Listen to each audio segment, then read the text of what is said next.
Moko kuom jodak ma Manyatta-B ma bende yudore e kaunti ma Kisumu koro ni kod mor mathoth e chunygi bang' sirikal ma kaunti ma Kisumu wuok oko kendo loso negi wang' apaya ma Mbeme. E kindego ma bende ne giwuoyo kod od fwambo marwa mar Lolwe TV, jodago eko ne owacho ni nitiere pogruok gi chal mar wang' apaya no kopim kod kinde mokalo, ma bende giwacho ni wang' apaya no ero ne rachie mokalo, ne miyo gi achiedh nade maka kod kacha, kendo bende ne tamogi kata mana timo ohala makare. Kama indi kaka ne giloso ewi apaya makamano ero. Ajadak ma Manyatta-B ward, ndara ma Mbeme Junction. Before ne lose ne ndara manene otimo bugni kia junction nyaka Uji.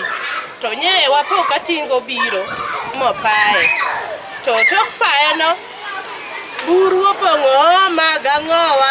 Koro ne wakwayo mana ka ng'ama nye debe no chung' ne yori nikech mara ni en Pamela malose, mara ni en Oyoe malose, mara ni en Akako malose. Koro joma loso yo ndarani ging'eny to koro wakiagi. Opae onge mtaro mater pi. Koro kwang'e no wadwa bet gi ndara ni nang'o. Koro wakwaya ni mondo kapo ni jok manyopayo ndara ni nyalo loso nwa ndara ni mondo bed. Ajadak mar Manyatta-B ward.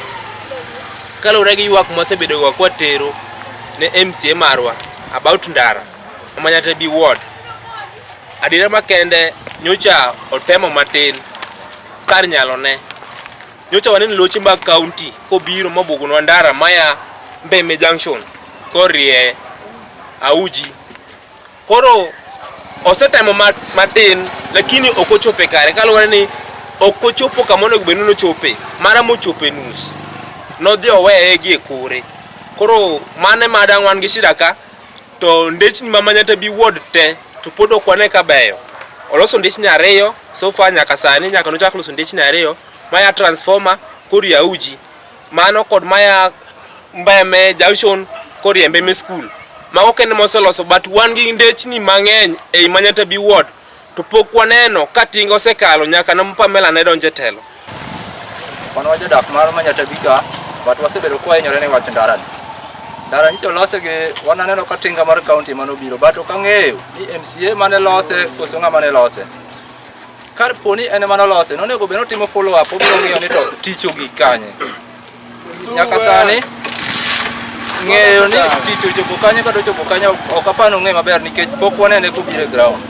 To kobiro e ground obiro sadi gotieno koso gokinyi. Onego beno biro to kawo pach jopiny to wacho ne jopiny aloso magi tawegi ka budugo chieng' makama. Mano pok otimo.